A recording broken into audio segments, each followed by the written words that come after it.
Argentina es un país con una economía siempre al borde de la terapia intensiva. ¿Por qué siempre tropezamos con la misma piedra? En La Mira ponemos el foco en lo que realmente importa: cómo construir un país con desarrollo económico e inclusión social, con voces que saben, datos confiables y charlas sin filtros. Analizamos la economía argentina como nunca antes.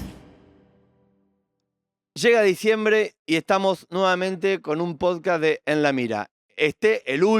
La última edición del año. Diciembre, época de balances. ¿Cómo estás, Nacho? ¿Qué tal, Mariano? ¿Cómo va? ¿Cómo te encuentra el fin de año? Bien.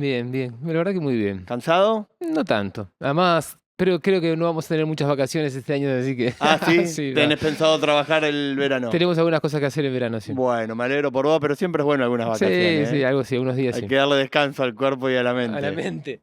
Pero no, todo bien, por suerte todo bien. Bueno, Nacho, estamos cerrando En un época año. de balances. El segundo año de En La Mira. El primero abordamos más siempre la coyuntura. En este desarrollamos más un programa a lo largo del tiempo. Fuimos pasando por diferentes temas, siempre con un objetivo común que es dialogar, conversar sobre aquellos aspectos que serían importantes, necesarios para lograr un país con mayor desarrollo económico y con inclusión social. Sí. Historiadores, especialistas en sistemas institucionales, el agro, la industria, Constitucionalista, relaciones internacionales, las malditas retenciones. Bueno, fuimos tocando varios aspectos. ¿Cómo nos encuentra este fin de año, Nacho? Yo creo que... Fin de año que además coincide, ¿no?, con la mitad del mandato de una nueva gobierno. Experiencia nacional, por así decirlo. Sí, yo creo que es interesante repasar un poco la hipótesis que nosotros teníamos detrás de este proyecto, digamos, ¿no? Porque nosotros no hicimos esto por casualidad, digamos, no nos íbamos encontrando... Y veíamos cómo pintaba la cosa. ¿no? De hecho, lo venimos planificando hace mucho y se conectan las dos cosas. Es decir, cómo va la marcha de la economía nacional, incluso no necesariamente de este gobierno, sino de los últimos... La economía son procesos que trascienden largamente. Exacto. Incluso a los países individuales. Muchas veces hay tendencias internacionales que son más importantes. Es todo mucho más complejo. Sí, y más difícil de modificar de lo que uno cree. Eso y nuestra valoración de qué podemos aportar en esa discusión, digamos, ¿no? Desde nuestro lugar, que es el lugar de la provincia de Santa Fe, o sea, vamos a decir así, región... Ciudad capital. Central del Cono Sur, ¿no? En el medio del corredor bioceánico y de la hidrovía, en el corazón del Cono Sur suramericano. Provincia de Santa Fe, ciudad capital, ¿no? Y nuestra mirada desde allí. Y la hipótesis que conecta los dos momentos, es decir, la dinámica macroeconómica de Europa, con digamos, el lugar que nosotros ocupamos, es la convicción la idea, la hipótesis que venimos discutiendo, que para mí yo estoy bastante convencido de eso, por eso hablo de convicción. ¿Pero qué valoración haces? Pero claro, al momento actual. Que sigue siendo así, digamos, ¿no? O sea, es una hipótesis correcta. Que hay una hipótesis que tiene fuerza, que es robusta. Que tiene fuerza, sí. ¿Cuál es la hipótesis? De que de algún modo los desequilibrios macroeconómicos en Argentina y la inestabilidad macroeconómica en Argentina, las crisis recurrentes, incluso el perfil macroeconómico de la Argentina, se explican muchas veces por los desequilibrios territoriales. La tremenda debilidad que tiene, por ejemplo, nuestra moneda. La moneda, que es el caso emblemático. Paradigmático. Porque además la moneda representa también la estatalidad. El sistema nosotros tomamos dos cosas. Uno de los aspectos centrales de la soberanía de un país. Fíjate, nosotros tomamos dos cosas: moneda, tributos y te digo más, de fondo, la cuestión constitucional. O sea, la organización constitucional del país. Entonces, y sobre eso se monta el sistema productivo, la estructura, la vida diaria. La vida diaria, claro. Y de algún modo la hipótesis nuestra es: estos desajustes territoriales, estos desequilibrios, digamos, más no en la calidad de vida, sino desequilibrios en la manera en que se toman las decisiones, generan una inestabilidad tal que lleva a que la Argentina esté estancada desde hace 5 décadas, ¿no? Por supuesto, o que esté estancada y tenga además algunas particularidades. Por ejemplo, la enorme inestabilidad nominal. Entonces, Argentina es un país con una superinflación. Bárbaro. Casi un caso único en el mundo. Es único si vos considerás que el resto que tienen inflación están en guerra civil, hay estados fallidos, etc. O sea, en estados donde no hay estados fallidos, o sea, sociedades donde no hay estados fallidos, Argentina es el único país que tiene inflación como la que tenemos. Por supuesto, hay muchos que creen que esto se debe a la puja distributiva, digamos, a la fuerza sindical, la capacidad de los sindicatos, a la organización corporativa de la sociedad que puja por la distribución y eso genera un nivel de inflación persistente. Algo de eso hay, pero no explica los niveles de inflación que nosotros tenemos. O sea, puede explicar un 20% de inflación anual, la que tenemos hoy en día, déficit fiscal cero, más aún superávit primario con jubilaciones pisadas, obra pública pisada, papá. Transferencia a las provincias, destrucción del sistema educativo, científico y tecnológico, salario a la baja. Todo. Más apreciación cambiaria y apertura de importaciones, y así todo tenés 2.5 de inflación y creciente. Y creciendo. Entonces, ponele que esa inflación le explique la puja distributiva, la dinámica de indexación, salario, precio, salario, y alquileres, servicio público, papá. Pero, ¿cómo me explicás la del 100%, la del 120%, la del 50%? Incluso si nos vamos más atrás, la década del 70, los que eran la hiperinflación, desde que fue, digamos, desde el 81 en adelante, desde el 81 al 89, unos niveles de inflación astronómicos, ¿no? Hasta la hiper, que se llevó puesto, digamos, al régimen monetario, pasamos del austral al peso. Bueno, hay algo más, digamos, ¿no? Hay algo más que tiene que ver, y eso no ocurre en el resto de los países. Entonces, hay otra particularidad del capitalismo argentino, que es lo que decíamos nosotros, que es el desarrollo de ciclos de apreciación cambiaria y de depreciación cambiaria liderados por el sector financiero que generan una enorme inestabilidad. Y a eso se suma también que otro factor de inestabilidad muy fuerte, que es la puja por las divisas, la famosa restricción externa. Que cuando vienen, digamos, gobiernos más mercado internista, apretan el acelerador del consumo, eso genera presión sobre las divisas que decantan en pérdida de reserva, cepo cambiario, y devaluaciones persistentes. Entonces tenés... Después viene la otra parte del péndulo. La otra parte del péndulo que te libera todo, te aprecia la moneda, tenés estabilidad algunos años, pero eso genera déficits externos muy grandes, una burbuja financiera, y cuando se agota el financiamiento viene la crisis. Y ahí vuelve el mercado interno. ¿Eh? Nunca en el medio. Nunca, razonablemente.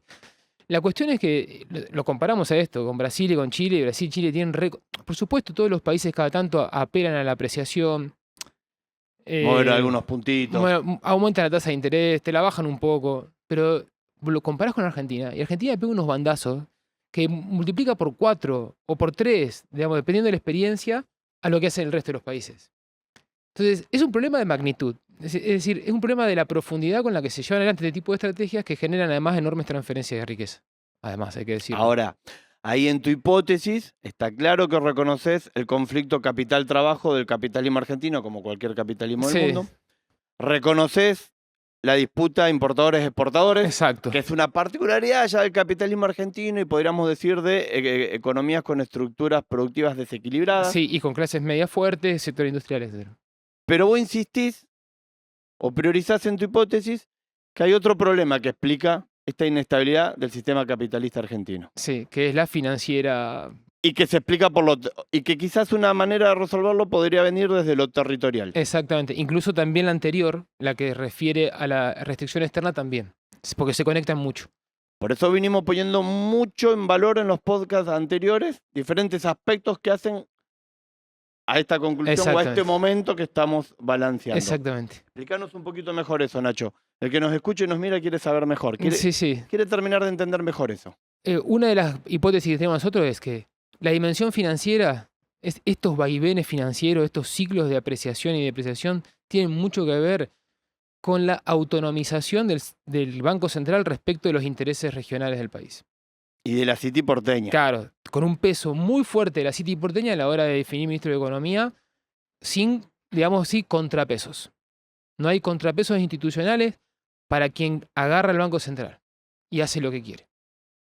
Y eso es también una rara avis en relación al resto del mundo. En la Argentina. Y uso la rara avis porque es la expresión que usó Olivera, ¿no? En ese artículo, digamos, que era federalismo monetario y constitucional en Argentina. Ahora bien, tu propuesta es federalizar el Banco Central. Claro, la respuesta más o menos lineal a este diagnóstico. Tenemos que mejorar la gobernanza del Banco Central incorporando la voz del interior. quitarle, sacarle El Banco Central, el dominio de la City. las decisiones de política monetaria Sí. y cambiaria Ujú. a la City y distribuirla entre toda la geografía argentina Sí, y los sectores económicos argentinos. exactamente. Los Y eso, diferentes sectores. y eso también ataca el otro problema, que es que cuando viene un gobierno mercado internista, que lleve los excedentes hacia el consumo interno desde los exportadores. Porque Y ahí también es está un la problema. dialéctica del AMBA que venimos hablando prácticamente, diría, en todos los capítulos. Exacto. Es la puja entre la City financiera y el conurbano bonaerense por apropiarse de los excedentes. ¿De dónde vienen los excedentes? De los sectores exportadores. De la región pampeana. Y ahora hay una disputa por otros excedentes que se sumaron, que son los petroleros, carboníferos, A los que le bajaron unos puntitos de las Sí. regalías. carboníferos y hidrocarburíferos en general, pues son todos hidrocarburos, y mineros, ¿no? Entonces, esos dos excedentes que están empezando ahí a brotar, además una experiencia interesantísima. Ahora, Nacho, Sí. permitime acá. Ujú. Si esta que vos proponés, que de algún modo lo destacaba un economista indiscutido en la Argentina como fue Julio Olivera. Sí. Julio Olivera, Raúl Previt deben ser los Sí, sí. economistas Top. top de la historia argentina. Sí. Si esto que vos destacás está ni más ni menos que en la Constitución Nacional. Claro, porque además está en la Constitución. Artículo 75. La Constitución nos dice hay que federalizar el Banco Central. Sí. Hace 31 años que eso no se hace. Y los legisladores, los convencionales que incorporaron ese artículo, cuando hicieron el diario, digamos, hicieron sus intervenciones en el Pleno para explicar por qué, dijeron que era por esto, digamos. Y después eso lo tradujeron en proyectos en el Congreso de la Nación. Exacto, hubo dos. Sin ir más lejos, este año 2025 se volvió a reiterar Exacto. con la propuesta que presentó la diputada nacional y presidenta del Partido Socialista, Mónica Fein. Y la firma también de Esteban Paulón. ¿Por qué no prosperan? Bueno, yo creo que es difícil de concebir esto, digamos. Primero porque en general la opinión... Es muy superestructural, estamos de es acuerdo. difícil de pensarlo, o sea, no es fácil de transmitirlo, de comunicarlo. La mayor parte de mis colegas economistas no perciben esta dimensión regional del capitalismo argentino, ¿no? De la estructura regional, es más difícil de ver. Estamos más acostumbrados a mirar la tensión entre capital y trabajo, entre exportadores e importadores, digamos, ¿no? El péndulo de Diamant, por ejemplo, ¿viste? Ujú. Hace abstracción de la estructura regional. Hubo aportes importantes en el pensamiento económico de esta naturaleza. El libro de Rothman y Romero es un excelente ejemplo, ¿no? Y muchos más, digamos. La cuestión regional estuvo muy en boga, sobre todo a comienzos de los 60, pero a partir de ahí desapareció. Y además, como la opinión pública se construye todavía, digamos, en la ciudad puerto, digamos, ¿no? Ahora, Nacho, me tomé el trabajo de hablar, Sí. de consultar a algunos economistas, dirigentes políticos, dirigentes Ujú. institucionales, a ver qué opinan. Te voy a transmitir algunas de esas cuestiones porque quiero conocer tu opinión. Bueno, sentar a los representantes de los sectores económicos nos puede derivar en que quienes hoy discuten la paritaria Bancaria. salarial bancaria terminen discutiendo en el directorio del Banco Central. Si ponemos a los gobernadores, puede que, nombre que me hicieron, Gildo Infran termine discutiendo la política monetaria y cambiaria argentina. ¿Qué tenés para decir al respecto? Bueno, además me parece súper pertinente la duda, porque en definitiva, fíjate vos que lo que estamos discutiendo es en qué medida la política monetaria se gobierna por nombres y apellidos. En este caso, la paritaria de la bancaria Palazzo y no sé quién será los bancos, los 6, 7 bancos. el grupo de bancos Exacto. o un gobernador particular cualquiera que sea, ¿no? Sí, Con sí. sus intereses específicos y territoriales. Hoy en día se llama, digamos, el Banco Central, Ministerio de Economía y Cancillería de la consultora Anker, digamos, ¿no? O el JP Morgan. Caputo y Bausili, Y Bausili. para decirlo bien claro. Ah, entonces, O sea que eso de la independencia del Banco Central, no, la independencia no existe en abstracto, tecnocrática. Eso es una ficción. pero es lo que te enseñan en todas las academias. Claro, la independencia es, en definitiva, un sistema de contrapesos. Siempre ponemos el ejemplo, y de ahí viene la discusión, es el documento de los federalistas norteamericanos, ¿no? Donde escribía Hamilton, escribía Madison, entre otros. Claro, porque nobleza obliga.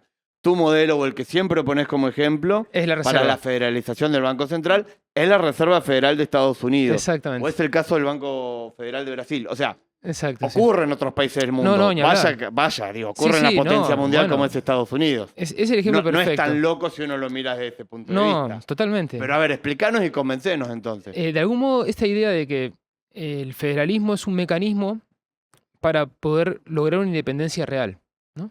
Es decir, poder evitar que los nombres y apellidos, las personas concretas, se apropien de estos mecanismos institucionales. Y sean más los marcos institucionales. Claro, que le den más robustez, que haya contrapesos, que se obliguen a determinar, que haya un mecanismo que nos obligue a establecer acuerdos de largo plazo.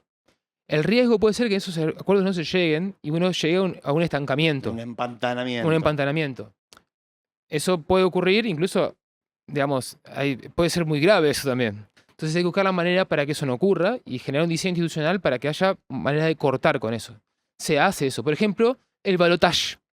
Claro. Funciona así, el balotaje dice hasta acá. Cuando hay una elección muy pareja entre dos propuestas, Se elige o entre uno. más de dos propuestas, se termina definiendo por uno. Y por un voto al menos gana. Uno gana.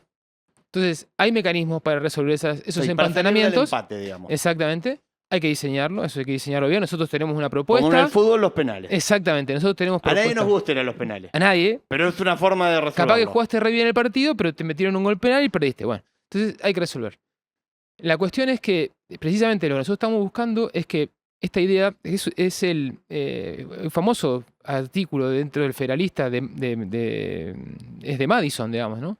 Que creo que es el artículo 35 de los federalistas de ese libro colectivo, que habla precisamente de que la discusión territorial, ¿no? La participación de los territorios en los gobiernos o en el gobierno federal es como la diagonal que conecta y sintetiza la república y la democracia. Y la democracia. No, yo lo pongo en estos términos, no es exactamente así como lo van a encontrar en el artículo 35, pero algo de eso hay. Es una combinación entre un gobierno central fuerte y una participación de las provincias. Vos no dejás de tener un gobierno central, en este caso una banca central, pero una banca central federalizada.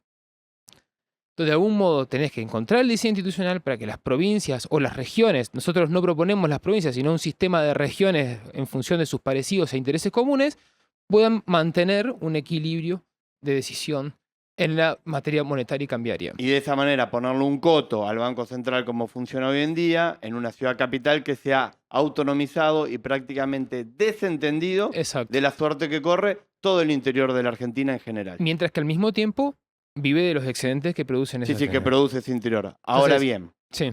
lo otro que nosotros también hemos planteado mucho, y te voy llevando un poco más a esto que estabas hablando, y lo pongo más en un marco más de tiempo y de espacio, Ujú. es que justamente esta región pampeana, que no es parte de la toma de decisiones que se representa en la dialéctica del AMBA, es una región con una fortaleza en términos de estructura económica muy fuerte, Sí. es una región con un diseño institucional potente, Ujú. con una gran cantidad de población. Estamos hablando, siempre que hablamos de la región pampeana, hablamos de unos 15 millones de habitantes, o sea, un tercio Sí. de la Argentina, distribuidos en un enjambre, una red de ciudades Sí, y sí. localidades. Que van desde Rosario hasta... Con una capacidad educativa, científica, tecnológica de primer Ujú. mundo, con capacidades productivas, además con un potencial y una realidad y potencial de inserción mundial de primer nivel. Todo este potencial económico, institucional, ¿por qué no lo puede proyectar políticamente? Es más, termina siendo siempre un decisor importante en la discusión del péndulo, Ujú. pero siempre termina jugando con alguno de los sectores del péndulo. Eso es así, ese es el gran problema. ¿Y qué falta ahí, Nacho? ¿Qué falla ahí desde tu mirada? Mira, yo lo que creo es que a nosotros nos juega en contra... O la hipótesis no es correcta. No, la hipótesis yo creo que sí. Es correcta la hipótesis en el sentido de que el problema territorial es fundamental. O sea, explica la dinámica macro, y no al revés. No es la dinámica macro lo que explica, digamos, las diferencias territoriales, sino la cuestión territorial lo que explica la macro. Ahora, la pregunta es, bueno, ¿qué es lo que ha hecho que la región central sea tan débil políticamente que no pudo imponerse en esta dialéctica, ¿no? O sentarse a la mesa de las decisiones. Exactamente. al menos. Cortar con esta dialéctica, generar un diálogo de A3, que como vos sabés, los diálogos de A3, lo vimos este año en nuestro podcast, fluyen de otra manera. No es lo mismo que dos. Exactamente. Siempre 3 es mejor que 2, en el sentido de la síntesis es un tercer momento. Bueno, desde el punto de vista de la dificultad evidente es las distancias, ¿no? Hay distancias. Es un país muy grande. Sí, y vos tenés muchos pequeños, un sistema, digamos, de amplio territorio, con divisiones geográficas, políticas y jurídicas, que hacen muy difícil construir una identidad común y un proyecto político común. Entonces, ese es el gran desafío. El gran desafío es cómo nosotros podemos pararnos por encima de las distancias geográficas, los kilómetros que nos separan de una ciudad a otra, es decir, somos pequeñas ciudades en un sistema de enjambre, pero que cada una es un mundo en sí mismo. Entonces, en ese mundo en sí mismo nos dificulta mucho ver más allá de nuestra tranquera, por decirlo de una manera. Las diferencias geográficas, el río Paraná nos separa de la ciudad de Paraná, con la cual tenemos un vínculo enorme y al mismo tiempo enormes dificultades para establecer un contacto, un vínculo, una estrategia común. No podemos con Santo Tomé, imagínate, el puente Santa Fe-Santo Tomé. Y después las diferencias jurídicas, provincias distintas y partidos políticos diferentes que hacen que todo eso... Y provincias que a su vez tienen estructuras locales también. A su vez. Entonces, el diálogo es muy difícil porque vos tenés que sortear las diferencias de espacio, geográficas, geofísicas, jurídicas y políticas, ¿no? Claro, cuando uno habla del AMBA, habla de un espacio extremadamente reducido, donde también viven 15 millones de habitantes. Sí, en el AMBA total sí. En el AMBA total, que con un cruce de calle estás de un lado del otro y ahí se resuelve en gran medida la suerte y el destino del país. El sistema político, digamos, de las intendencias del conurbano y las élites, digamos, de la capital federal, que van desde el Colegio Nacional de Buenos Aires hasta el Ministerio de Economía. Entonces, no es lo mismo, ¿no? Pero la cuestión, al menos, de ponerlo en discusión. Y además, hay algo re interesante que también lo vimos en nuestros podcasts. La historia. Nosotros tenemos una historia en donde el litoral jugó siempre un papel muy importante en la formación cultural, ideológica, económica y política de toda América del Sur. Paraná fue la capital de la Confederación, Santa Fe la cuna de la Constitución Federal. Y además escribimos una constitución económica que la escribió Mariano Fragueiro, inspirada en los federalistas, digamos, en la economía política americana. Y la política de Alberto. La constitución de Santa Fe, el Estatuto de Santa Fe. El primero. Inspirado, digamos, en el constitucionalismo hispanoamericano. Hay solo una constitución previa a la del Estatuto Provisional de 1819, la de Estados Unidos. Claro, sí. Y nosotros, digamos, la constitución de Santa Fecina tiene un compromiso con el americanismo muy importante. Esa idea de una América que tiene un proyecto republicano, democrático y federalista. O sea, que hay un origen histórico, cultural, económico, institucional. Total. ¿Por qué no lo podemos proyectar en una alternativa política que pegue una patada a la mesa y cambie los comensales que se sientan a la misma? El costo es el costo inicial, digamos, ¿no? Pagar ese costo inicial que supone el castigo de los gobiernos nacionales, la falta de obra e infraestructura, la falta de presupuesto. Hace 50 años que cruzamos de Santa Fe a Paraná por el túnel. Por el túnel, ¿no? Para mí es el factor más difícil, ¿no? Poder tejer esos puentes, incluso literales en algunos casos, como el de Santa Fe Paraná, construirlos para generar un sentido común, ¿no? Y un programa. Entonces, ¿qué es lo que yo creo? Además, que faltan 4 cosas en este aspecto. 1, identificar tu proyecto cultural, histórico de largo plazo, que desde mi punto de vista no está muy lejos de ese modelo americanista que ya se proyectaba a comienzos del siglo XIX. No está muy lejos de eso, hasta la Constitución del 53 incluso. Segundo, digamos, un programa. O sea, tenés que ver qué vas a hacer con la estructura institucional, económica y política de la Argentina para darle una orientación distinta. Tercero, digamos, una organización política, es decir, las mesas de discusión, donde se toman las decisiones y se organiza de alguna manera el poder. Y se acuerda. Y se acuerdan medidas de acción concreta y se logran compromisos, porque acá hay que comprometer muchas sociedades distintas. ¿Y el cuarto? Y el cuarto es liderazgos. Digamos, la política requiere liderazgos. Los federalistas norteamericanos lo tuvieron. Y vaya que hay liderazgos, ¿no? Y eso es también muy difícil de construir. Pero son 4 aspectos de los cuales no podemos prescindir. Y en los cuales creo que nosotros contribuimos de algún modo, sobre todo en la parte más ideológica o de pensar culturalmente. O al menos nos proponemos eso, y la parte más programática. Es decir, cuáles son los puntos institucionales. Banco Central, sistema tributario. Tributario, que es lo que hemos trabajado. Después podemos profundizar en otros, digamos, muchos más. Seguramente hay otros. Hay muchos que hemos discutido, pero nosotros hemos concentrado en esos 2. Y que son claves para nuestra calidad de vida, digamos, para nuestro futuro. Y en materia más de económica, de estrategia de desarrollo, me parece que nosotros tenemos un activo que es que nosotros nos desarrollamos ocupando el territorio.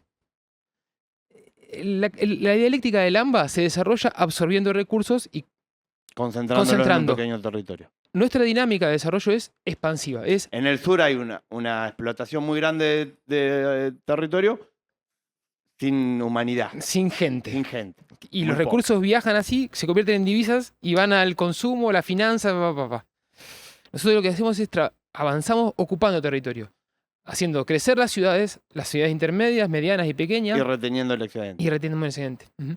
Entonces, Y mejorando nuestras condiciones de vida. esa es la diferencia fundamental en el estilo de desarrollo. El estilo de desarrollo nuestro es de ocupación territorial, es decir, de expansión territorial, de hacer crecer la vida humana en el espacio. Este año 2025 hubo, no sé si todos los puntos que vos mencionabas, Nacho, pero sí al menos una realidad, una alianza electoral, Sí. que encontró por primera vez Ujú. a las dos provincias que sin duda tienen que jugar un rol clave en esto. Ujú. Santa Fe y Córdoba. Sí. Sancor. Ujú. Sancor. Santa Fe y Córdoba. ¿Hay ahí una punta para entrar a desandar liderazgos, sus gobernadores, Sí, sí. un ámbito Institucionalidad. político, un Ujú. programa y un objetivo de país? Yo creo que sí, digamos. O sea, el problema es decir esto después del resultado electoral es muy difícil. Estamos No, hablando es de como que- procesos de tiempos que son mucho más que un breve resultado Exacto, electoral, ¿no? exacto. Pero bueno, cuando uno lo En dice... todo caso, la pregunta es, ¿fue este turno electoral, independientemente del resultado, un eslabón en esa cadena? Yo no tengo ninguna duda. Para mí fue inédito. De hecho, te voy a hablar personalmente. No me imaginé que iba a ser tan rápido el entendimiento entre las provincias de Santa Fe y de Córdoba. O sea, el armado de Provincias Unidas a mí me sorprendió. O sea, nosotros sabemos que hay condiciones de fondo que van a llevar a que eso converja, porque los intereses económicos y políticos son comunes y evidentes. Y la tensión con la dialéctica del AMBA es más evidente aún. Y incluso nosotros, de alguna manera, desde Provincias Unidas, representamos ese tercio, digamos, de la sociedad civil que no se identifica ni con el proyecto libertario, ni con el peronismo, digámoslo así, Sí, del pero AMBA. sobre todo yo diría más que con las propuestas electorales o políticas, con los proyectos de país que Exacto, que eso expresa. esas terminales han expresado o expresan hoy en día. ¿no? Exactamente. Después, lo que pasó es que la coyuntura electoral definió que una parte de ese votante vaya para otro lado y bueno, eso Pero tiene la su lógica. tensión en cuanto a proyectos de país posible existe. Es esa. Y ahí tu hipótesis cobra valor. Yo creo que cobra valor, por supuesto, nuestra historia, nos ha demostrado que el avance de los federalistas ha sido siempre con idas y vueltas, con altas y bajas, Con derrotas también. y con derrotas incluso muy prolongadas, pero con grandes mojones en la historia que han sido grandes aportes. Y quizás, a veces pienso que nosotros podemos contentarnos con eso. Quizás no vamos a dar vuelta a la página de la historia, pero vamos a dejar un mojón en un proceso que quizás tiene mucho más años de lo que pensamos. Habremos hecho nuestro aporte, nuestro granito de arena. Es como quien redactó la Constitución en el 53, digamos, ¿no? Después la Confederación cae, los papeles de Fragueiro se devalúan, digamos, ¿no? Se pierde en Cepeda, qué sé yo, ¿no? Gana el puerto de Buenos Aires, pero la Constitución está. Y hubo un retroceso en los 60 del siglo XIX, lo hubo, pero después vino el desarrollo industrial de los 60 del siglo XX, que hizo crecer a Córdoba, a Rosario, a Santa Fe, a todo el sistema de ciudades intermedias, y después vino la revolución agrícola entre los 70 y la actualidad. Que puso a la región pampeana. Otra vez. Entonces, las universidades, la Universidad de Córdoba, la Universidad del Litoral, de Rosario, de Entre Ríos, que antes era todo el litoral, digamos, ¿no? Y ahí vamos repasando un poco todo lo que intentamos ir mostrando o poniendo en valor desde este humilde espacio Ujú. a lo largo de este año en cada uno de los podcasts. Exacto. Sí, sí. La fortaleza de nuestro campo con Ujú. la bioindustria, la capacidad industrial, Ujú. la fortaleza institucional que puede representar la región centro o la región litoral, Ujú. Nuestros lazos históricos y culturales nuestros comunes. lazos históricos y culturales, el federalismo, Ujú. la importancia de discutir las retenciones, que es discutir el sistema tributario, discutir la moneda, que es modificar el Banco Central. Bueno, ahí estuvieron La Constitución. varios de los invitados Ujú. que nos acompañaron, esta tercera silla que hoy está Ujú. vacía, a lo largo de todo este año 2025. Y que va entrando en su etapa final, en su etapa de cierre. Una última reflexión, Nacho, para ponerle, yo diría, un punto final, no al podcast de hoy, sino a este programa que de algún modo intentamos llevar a lo largo de este año 2025. Y yo creo que hay que, de alguna manera, encontrar el hilo de las cosas, digamos, ¿no? Y estar atento a eso.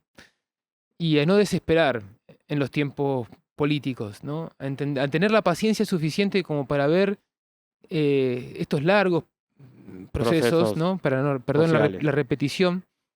Y saber que uno contribuye en eso, hace una contribución y bueno, y después nos vamos, digamos, ¿no? Y en ese punto creo que es lo más importante que nosotros venimos discutiendo hace mucho tiempo. Esto, por supuesto, hay nudos problemáticos, queremos resolver un montón de cosas, uno tiene la ansiedad de querer resolver y vivir mejor y hacer cosas por la actualidad, pero en algún punto sabemos que eso no siempre depende de nosotros.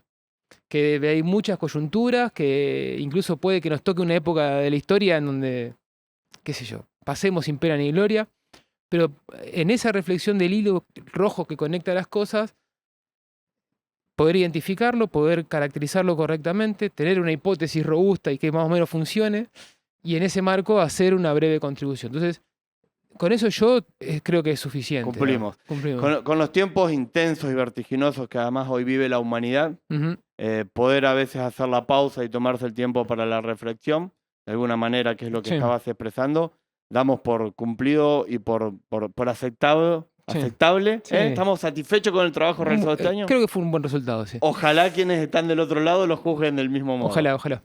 Pero bueno, esto no se termina. En el año siguiente vamos a retomar el podcast, vamos a retomar el proceso de En la Mira y va a venir recargado, Nacho, el año que viene. Sí, por supuesto, me parece bien. Me parece que el año que viene se vienen algunos cambios. Está bien, yo creo que está bien. Pero no vamos a adelantar nada. Gracias por habernos seguido durante todo este año 2025. Gracias a Santino, a Lautaro, a Guille, que nos han acompañado durante todo este año en la producción, una producción exclusiva de Demos, Centro Cultural y de Estudios. Gracias, Nacho, nos vemos el año que viene. Nos vemos. En la Mira es un podcast original de Demos, Centro Cultural y de Estudios. Seguinos en Instagram y X como @demoscce para conocer todas las producciones del Centro de Estudios.